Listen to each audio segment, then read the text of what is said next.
Hi everyone, welcome to my channel and part 6 of my India series. I went to this amazing country for 2 weeks with my friends Rachel and Keyur, and we visited Keyur's family and had a wonderful time experiencing the culture, art, and food in several city-states.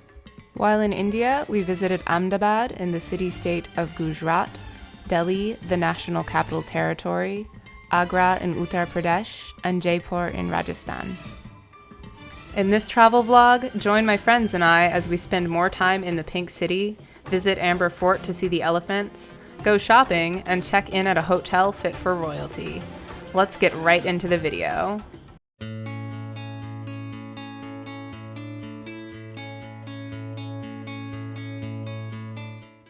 We got another early start to our day and enjoyed breakfast at our hotel before venturing into Jaipur for more sightseeing. After a short drive, we arrived at Amber, or Amir Fort, which is one of the most popular tourist destinations in Jaipur. It sits on top of a mountain with Mota Lake sitting below. One of my biggest regrets is we didn't go up to the fort. I would have loved to tour it, but we didn't have time. Our main reason for coming there was so Rachel and Keyur could go for an elephant ride together, and I had already been on an elephant ride while in Ahmedabad, so I stayed with the rest of my friends at the base of the mountain. It was a cool experience seeing so many elephants in one place, but I would like to note that this video and any of my other India vlogs are not meant to promote elephant rides. After getting back from India, I did some research on how the elephants are trained and treated for this kind of work, and it was honestly very saddening. I won't go into details because that's not the focus of this video, but I have provided a link in the description to a short and informative video that does a good job of explaining why elephant riding should be avoided. Because this was such a popular tourist site, there were many very persistent salesmen here. In fact, they were so persistent that when our driver pulled up, they surrounded our car and it was almost difficult to get out. I don't particularly like being surrounded, so I was definitely a little uncomfortable. Here you can see where one of the salesmen threw a hat to Keyur while he was up on the elephant, but of course Keyur was having none of that, so he threw it back. One of the salesmen managed to throw an item up onto the elephant and it got caught. My friend ended up paying for an item that we hadn't wanted or asked for. And this forced and shady form of manipulation to make a sale definitely rubbed me the wrong way.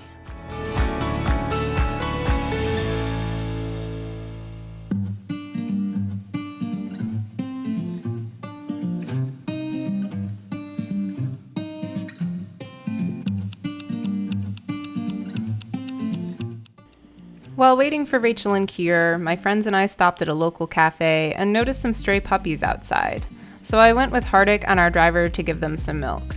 There are a lot of stray dogs in India, and people generally avoid them and even fear them because some aren't friendly while others may carry rabies. Most of the strays I saw kept to themselves, and I don't recall seeing any acting aggressive. The puppies were adorable, but we didn't pet them for the reasons that I just mentioned. Seeing so many strays can really tug at your heartstrings. The amount of strays in India isn't a new problem, and some foundations are trying to care for these animals. Based off of what I saw, it doesn't look like an issue that will be solved quickly, but at least an effort is being made.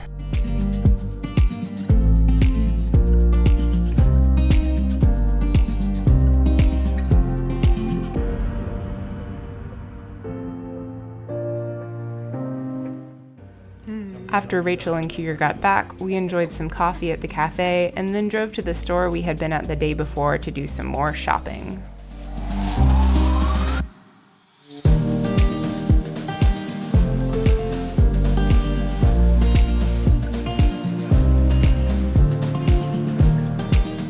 I plan on doing a whole video about shopping in India, so keep an eye out for that. It will probably be a haul video where I show you some of the cool things I got while I was there. As I mentioned, we had been at this shop the day before, but we came back so Rachel could check it out.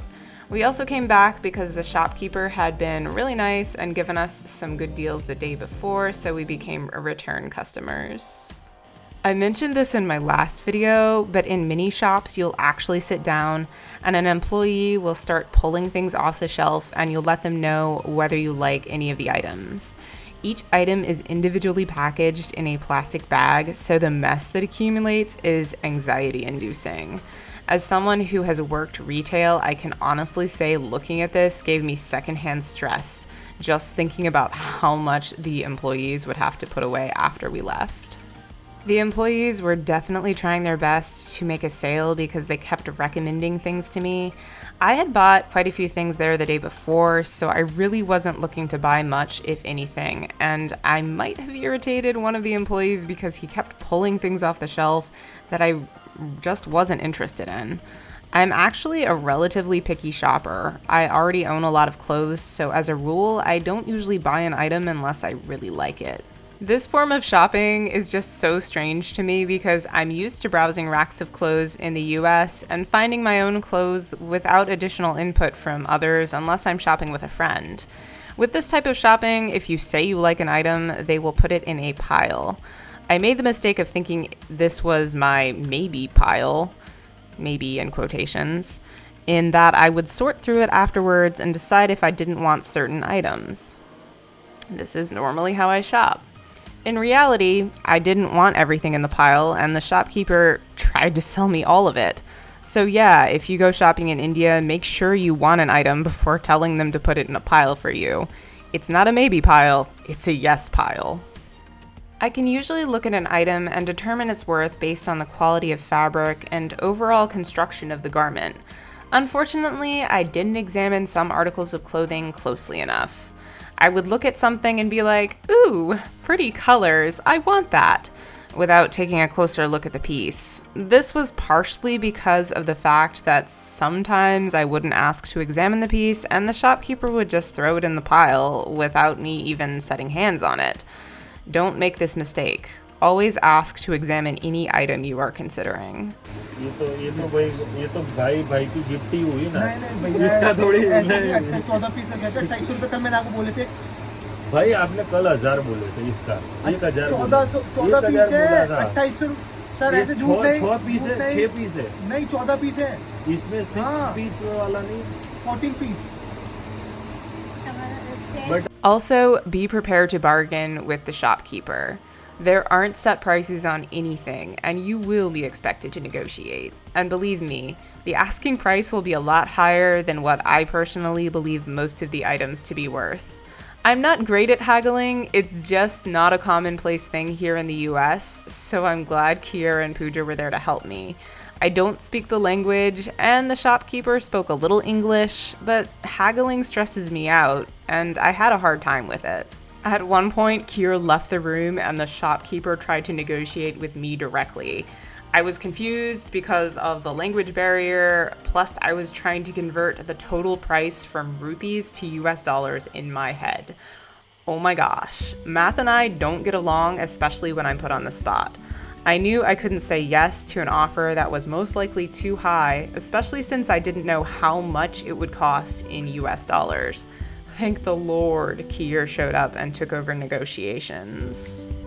If you go to one of these types of shops, there is definitely a lot of pressure to buy, which I didn't like, but if you can get past that, it's still a fun experience. Just be careful not to do impulse buys. I definitely made a couple impulse purchases and regretted it. I'm looking forward to doing my India haul video for you all because I did find some really nice and unique items that fit a very colorful bohemian aesthetic.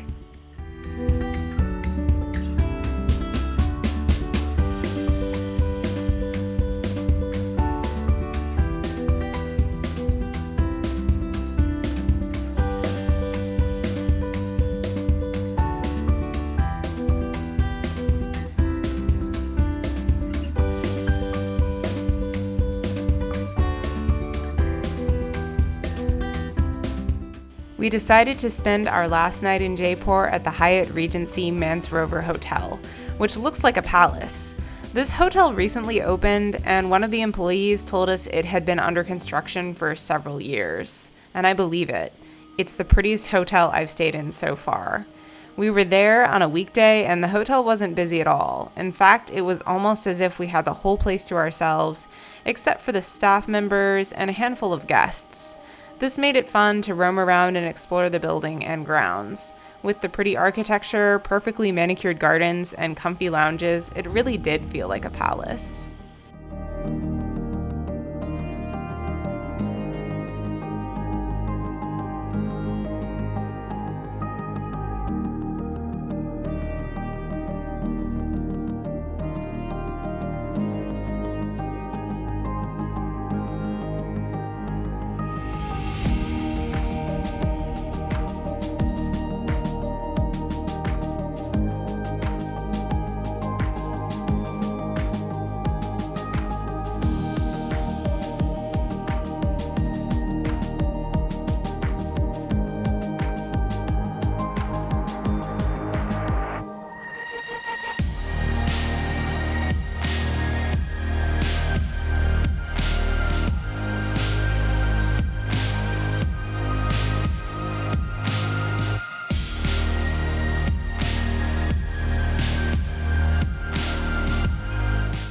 We also decided to take a swim before dinner.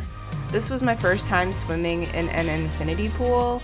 It wasn't super hot outside that evening and the water was freezing, but I didn't want to pass up the opportunity and we all had a lot of fun.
We finished our evening with a delicious dinner at the hotel restaurant, and then a quick walk around the hotel.